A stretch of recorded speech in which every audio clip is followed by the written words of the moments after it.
पहले देखो बच्चों, हमने कार्बन रेसिस्टर की कलर कोडिंग देखी और उसकी कुछ एग्जाम्पल्स भी बताएं। बहुत ही अच्छा टॉपिक था, छोटा सा टॉपिक था।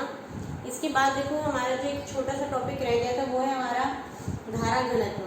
ठीक है, धारा घनत्व एक छोटा सा टॉपिक और कभी कभी पूछ भी लिया जाता है कि धारा घनत्व या करंट डेंसिटी क्या होता है, किसे कहते हैं।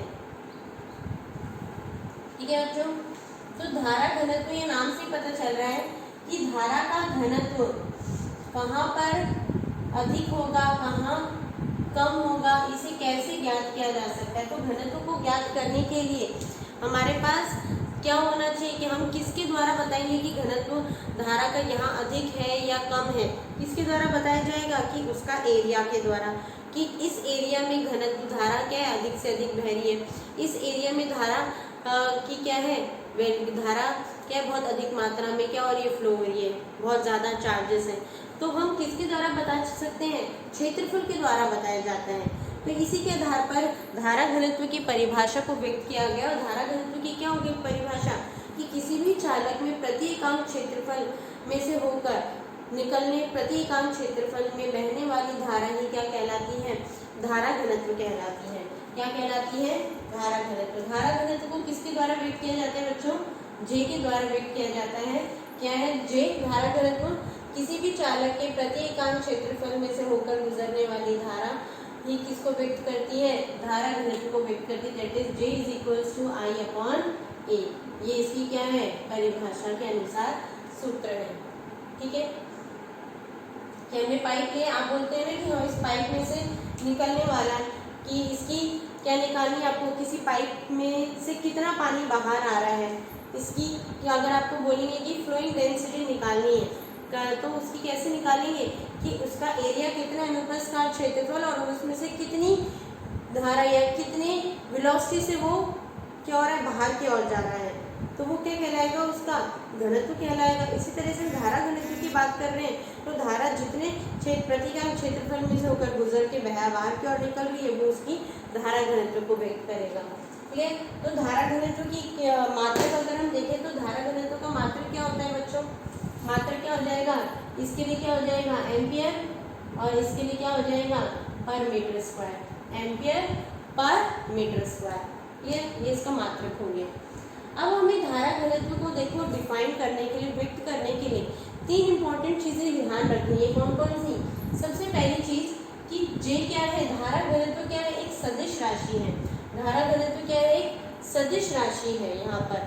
ठीक है, और यहाँ पर हमने जो ए लिया है वो क्या हमारा एरिया वेक्टर है। ए क्या है, हमने एरिया वेक्टर लिया है। क्या कहीं कहीं तो एरिया वेक्टर लेना होगा हमें, आपको कहीं पे आपको किसकी आवश्यकता पड़ेगी, एरिया की। तो ये देख रहे हैं कि एरिया वेक्टर कब लेंगे हम, एरिया कब लेंगे, एरिया वेक्टर कैसे बताएंगे और एरिया कैसे बताएंगे। एरिया वेक्टर आप पहले पढ़ चुके हो इससे पहले वाले चैप्टर में कि एरिया वेक्टर क्या होता है, ये एरिया हो गया। एरिया वेक्टर क्या होता है, हमेशा उस एरिया की क्या होता है, लंबवत होता है। वो एरिया वेक्टर की दिशा क्या होती है, हमेशा इसके लंबवत होती है एरिया की, तो क्षेत्रफल होता है उसके। क्लियर, हमने क्यूब लिया था, एक समतल लेते हैं तो समतल में क्या होता है, 2 डायमेंशनल ऑब्जेक्ट होता है, तो उसमें एरिया वेक्टर कहाँ था, बाहर की ओर था, परपेंडिकुलर टू द सरफेस। ठीक है, और एरिया है ये इसका पूरा एरिया हो गया। क्लियर, तो अब इसमें सबसे पहली पॉइंट जो इम्पोर्टेंट पॉइंट हमें देखनी है कि जे जो है धारा घनत्व की जो दिशा है, धारा घनत्व की दिशा धारा की दिशा के अनुदिश होती है। धारा की दिशा की क्या होती है, अनुदिश होती है। जिस दिशा में धारा बहती है उसी दिशा में क्या होगा, धारा घनत्व का मान भी क्या होता है, या धारा घनत्व की दिशा भी क्या होती है, उसी दिशा में होती है। ठीक है, दूसरी चीज कि एरिया जो होता है, एरिया क्या होगा कि आपका चालक ले लिया आपने, ये चालक है, अब इस चालक में हमने ये क्षेत्रफल ले लिया, यहाँ पे इस तरह से धारा बह रही है, आई धारा, इसका एरिया कितना है, ए है, तो इस एरिया का एरिया वेक्टर क्या होगा, परपेंडिकुलर टू द सरफेस, ये इसका एरिया वेक्टर होगा और ये इसका पूरा क्या हो गया, एरिया होगा। अब एक चीज आपको डायग्राम से ही दिखाई दे रही है बच्चों कि एरिया जो है वो क्या है, जिस दिशा में धारा बह रही है एरिया उसकी क्या है, यहाँ पर एरिया उसकी क्या है, यहाँ पर परपेंडिकुलर है, और एरिया वेक्टर जो है वो धारा की दिशा के समांतर है या उसके अनुदिश है, समांतर होगा हमेशा। तो ये दो चीज यहाँ से क्लियर हो जाती है कि एरिया जो होता है, क्षेत्रफल जो होता है, क्षेत्रफल धारा की दिशा के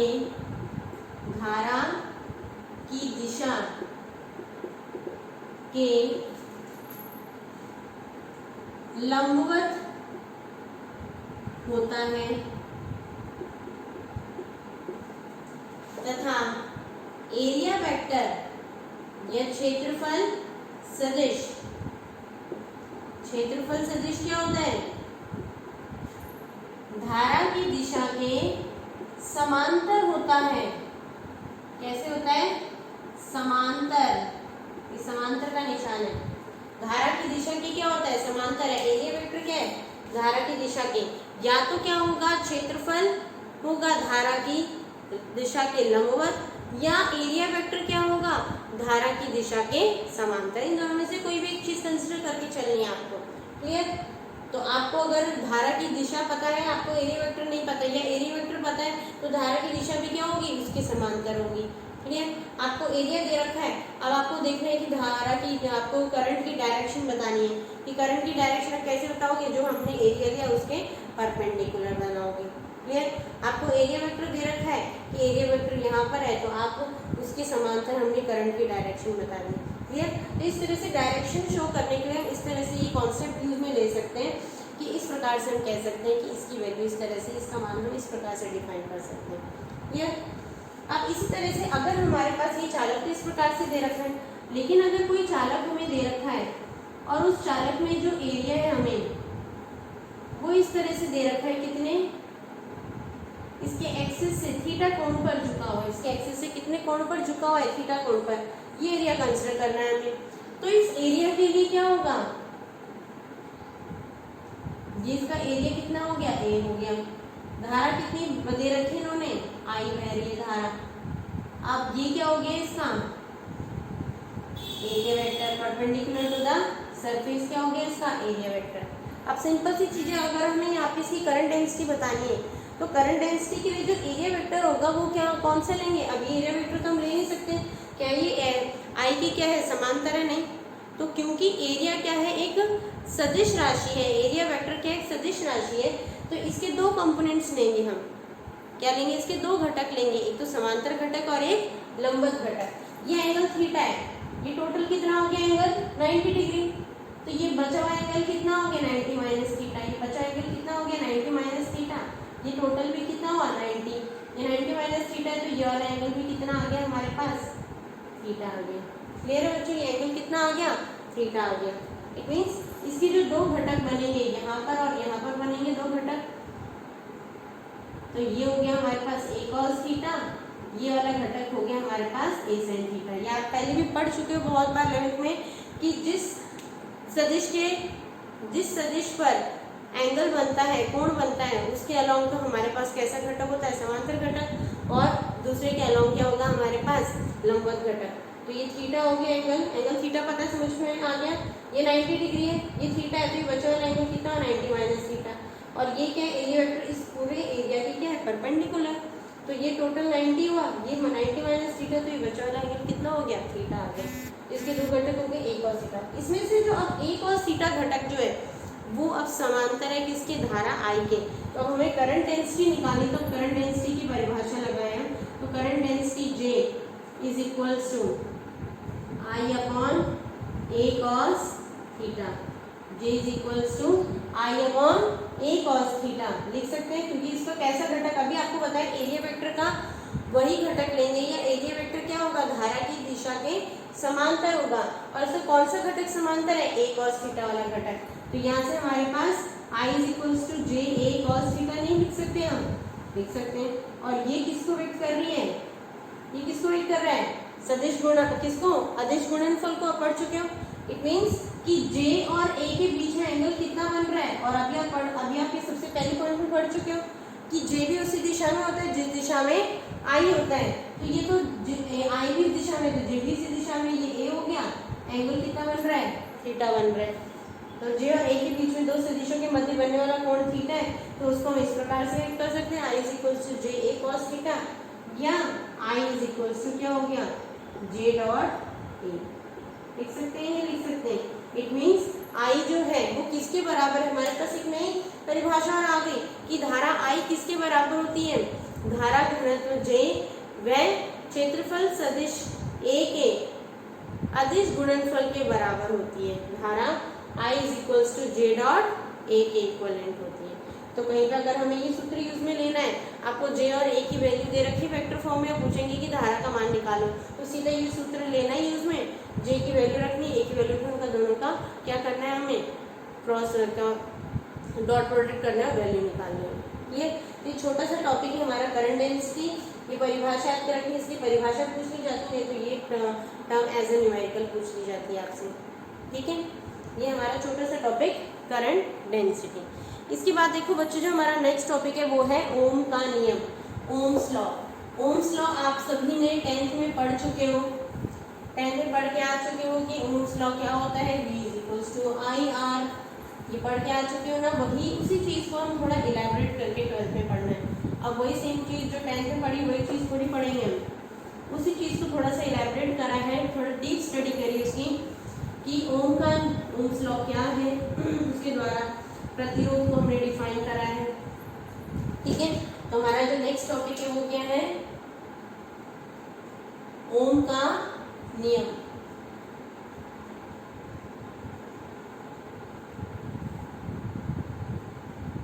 तो देखो बच्चों, ओम का जो नियम है उसको हम कैसे व्यक्त कर सकते हैं। ओम का नियम सिंपल सी परिभाषा है ओम के नियम की। मोस्टली ओम जो थे वो एक साइंटिस्ट थे जिनका नाम ओम था। ओम ने मोस्टली मेनली चालकों के लिए नियम दिया था। किसके लिए दिया था बच्चों? चालकों के लिए नियम दिया था, कंडक्टर्स के लिए दिया था ये नियम।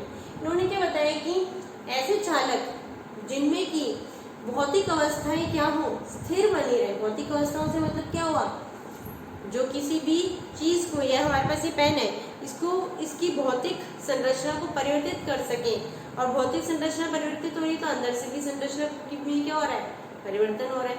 इट मीन्स वो भौतिक अवस्थाएं जैसे टेम्परेचर हो गया, दाब हो गया, तनाव हो गया, वो अगर क्या बनी रहे, स्थिर बनी रहे, तो ही ऐसी स्थिति में ओम्स लॉ क्या होता है, मान्य होगा। पहली चीज तो भौतिक अवस्थाएं यदि कैसी हो, स्थिर हो, तो ऐसी स्थिति में यदि किसी भी चालक के दोनों सिरों के मध्य विभवांतर लगाया जाए, तो उस विभवांतर के कारण उसमें यदि आई धारा बहनी स्टार्ट हो जाती है, आई धारा बहती है, तो वह विभवांतर उस आई धारा की क्या होता है, समानुपाती होता है। क्या होता है? समानुपाती होता है। और यही क्या है हमारा ओम का नियम। तो ओम का नियम अगर हम लिखना चाहें तो इस प्रकार से लिख सकते हैं। ओम का नियम क्या है? यदि भौतिक अवस्थाएं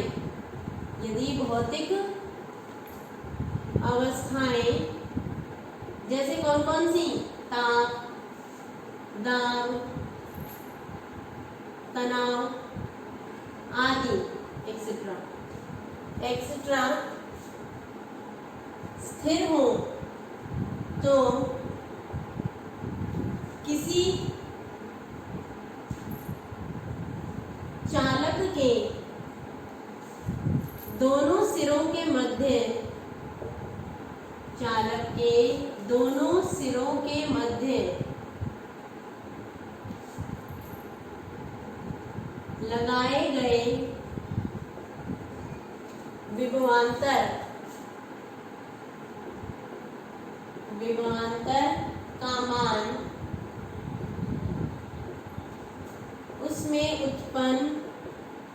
उसमें बहने वाली धारा के अनुक्रमानुपाती होता है।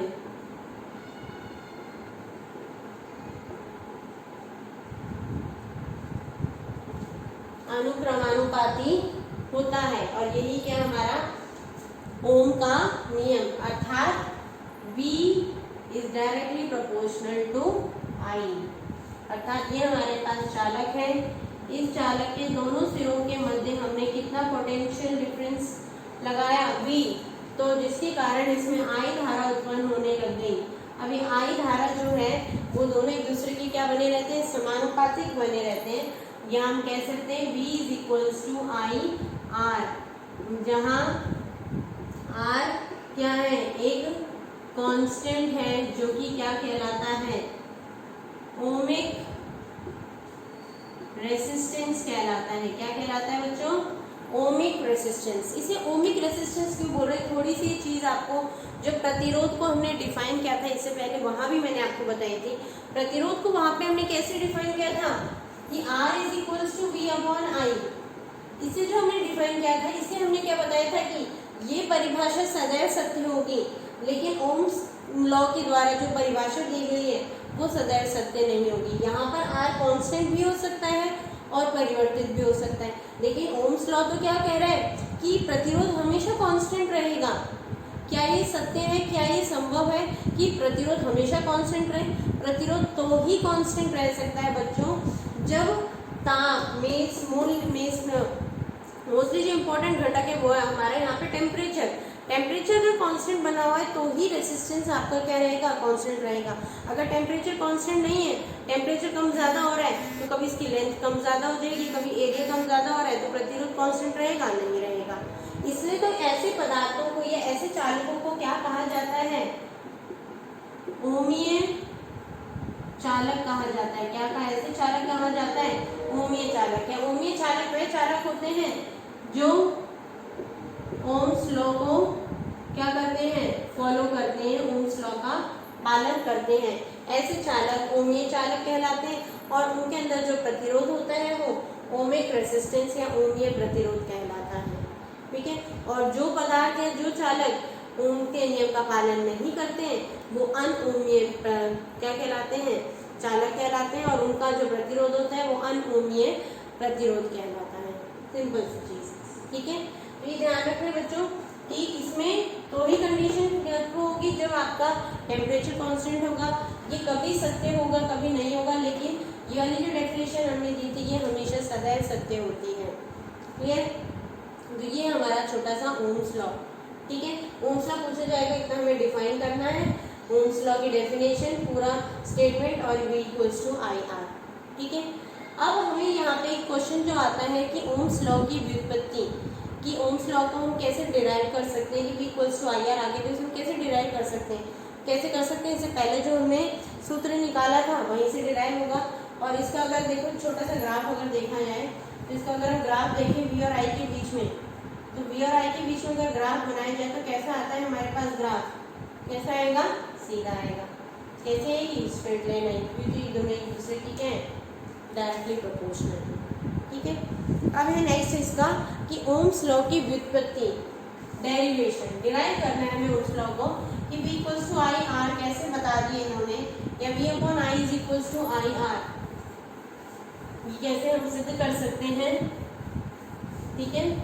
क्योंकि वैसे तो ये एक्सपेरिमेंट है, इसे हम एक्सपेरिमेंट के द्वारा रिजल्ट दिया गया है, लेकिन एक्सप्रेशन के द्वारा भी इसे सिद्ध बुक्स में कराया जाता है, क्योंकि उसमें एक्सपेरिमेंट तो कर नहीं सकते, वो तो प्रैक्टिकल लैब में ही हो सकता है। तो इसे सिद्ध भी कराया गया, इसका प्रूफ भी कराया गया, किसकी, ओम के नियम की व्युत्पत्ति, ओम के नियम की व्युत्पत्ति, प्रूफ। तो प्रूफ निकालने के लिए वही सेम जो रिजल्ट हम इससे पहले पढ़ते आ रहे हैं, हम पढ़ चुके हैं। सबसे छोटा जो फॉर्मूला हमने पढ़ा था आई का, वीना, आई इज इक्वल्स टू वीना, अभी भी याद होगा आपको, इसलिए आपको ट्रिक बताई थी। I is equals to Veena, VDENA, बताइए था ना, याद होगा ये तो। I is equals to Veena से VEENA, ठीक है, VDENA। और यहाँ से हमने VD की ये सूत्र निकाला था, बताया था आपको, सारे सूत्र याद रखने, आपको यूज में आएंगे। ML अपॉन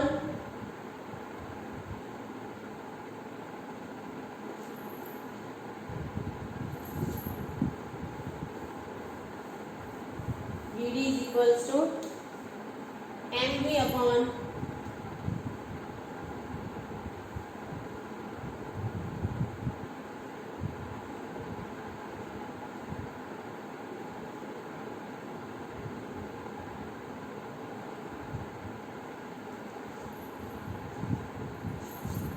क्लियर है बच्चों। यहाँ से हमने सूत्र निकाला था और इसके बाद ये बच्चों इसके बाद देखो इसके मध्य संबंध निकाला था आपने। V D is equals to क्या था ई अपॉन एम टॉ, ठीक है, और ई की जगह हमने वैल्यू रख दी थी वी अपॉन एल, तो E V upon M L tau, ये मान इसमें रख देते हैं तो क्या आ जाएगा हमारे पास I is equals to E V upon M L tau E N A, या I is equals to E N E square tau A V upon M L. अब हमें आई और बी के बीच में रिलेशन लेना है, इसके बीच में रिलेशन लेना है, आई और बी के बीच में लेना है, तो v अपॉन आई का रेशियो ले लो, v upon I is equals to v upon I, तो पूरा टर्म इधर गया M L upon N E square tau A, ये आ गया हमारे पास। अब इस टर्म में देखो हमें क्या दिख रहा है, इस टर्म में देखो एक चीज अब हम देखेंगे, m क्या है यहाँ पे, इस टर्म में m क्या है, इलेक्ट्रॉन का द्रव्यमान, इलेक्ट्रॉन का क्या है द्रव्यमान, जो कि क्या है कांस्टेंट है। ये m क्या है यहाँ पे, l क्या है यहाँ पे, चालक की लंबाई, क्या ये भी कांस्टेंट रहेगी, कब रहेगी कांस्टेंट, अगर टेम्परेचर क्या है कांस्टेंट है तो लंबाई भी क्या होगी चेंज होगी, क्या लंबाई चेंज नहीं होगी, तो लंबाई भी क्या रहेगी नियत ही बनी रहेगी। क्लियर, जब तक बनी रहेगी नियत, जब तक कि क्या है टेम्परेचर क्या बना रहेगा कांस्टेंट बना रहेगा, टेम्परेचर में कोई चेंज नहीं हो रहा, और वही ओम्स लॉ कह रहा है। ठीक है, दूसरा क्या है हमारे पास n, n क्या है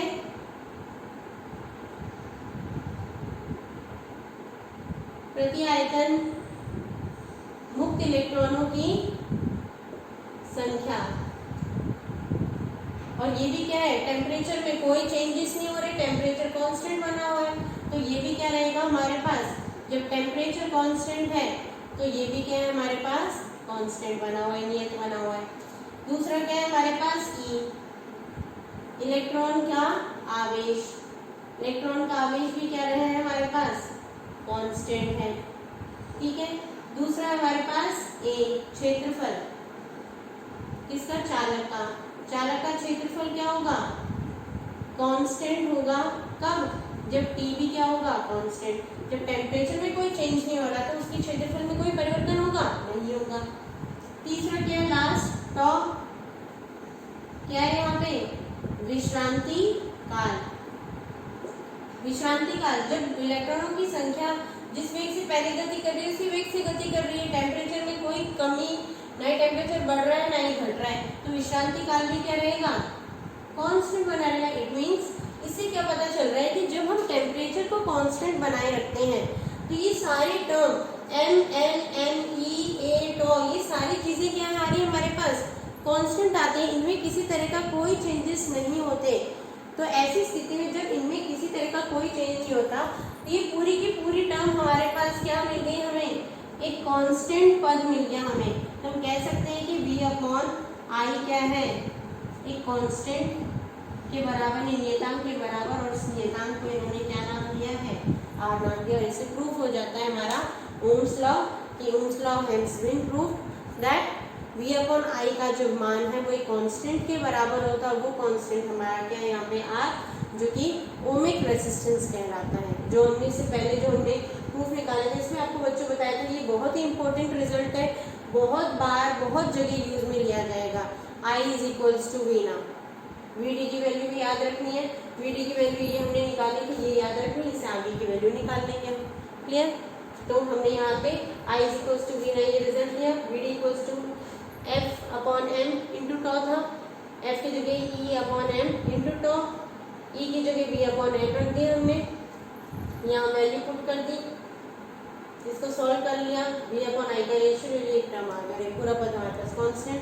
तो ओम्स लॉ क्या हो गया हमारे पास, प्रूफ हो गया कि ओम्स लॉ क्या है, सिद्ध हो जाता है कि ये एक V/I का जो रेशियो होता है कांस्टेंट के बराबर होता है। क्लियर है बच्चों? अब ये वाली स्थिति किसके लिए निकाली हमने, ओम के नियम की व्युत्पत्ति के लिए। अब ऐसे इसी प्रकार से हम क्या कह सकते हैं, ओम के नियम का क्या निकालते हैं हम, सदिश रूप भी निकालते हैं। ओम के नियम का क्या निकालते हैं हम, सदिश रूप निकालते हैं। ओम के नियम का सदिश रूप देखेंगे, इसके बाद हम देखेंगे ओम के नियम ऐसे कुछ पदार्थ जो कि ओम नॉन ओमिक क्या कहलाते हैं, अनओमीय पदार्थ कहलाते हैं या अनओमीय चालक कहलाते हैं, उनका जो प्रतिरोध होता है वो अनओमीय प्रतिरोध कहलाता है। क्लियर? तो इसके बाद बच्चों ये हम पढ़ेंगे अपने नेक्स्ट टॉपिक में। और बच्चों कल है आपका टेस्ट, तो be prepare for the test. सभी बच्चों को टेस्ट देना कंपलसरी है, आप सभी को पेपर दे दिया जाएगा। आप सभी का पेपर होगा फिक्स्ड 1 o'clock 1 PM पे आपका पेपर स्टार्ट हो जाएगा।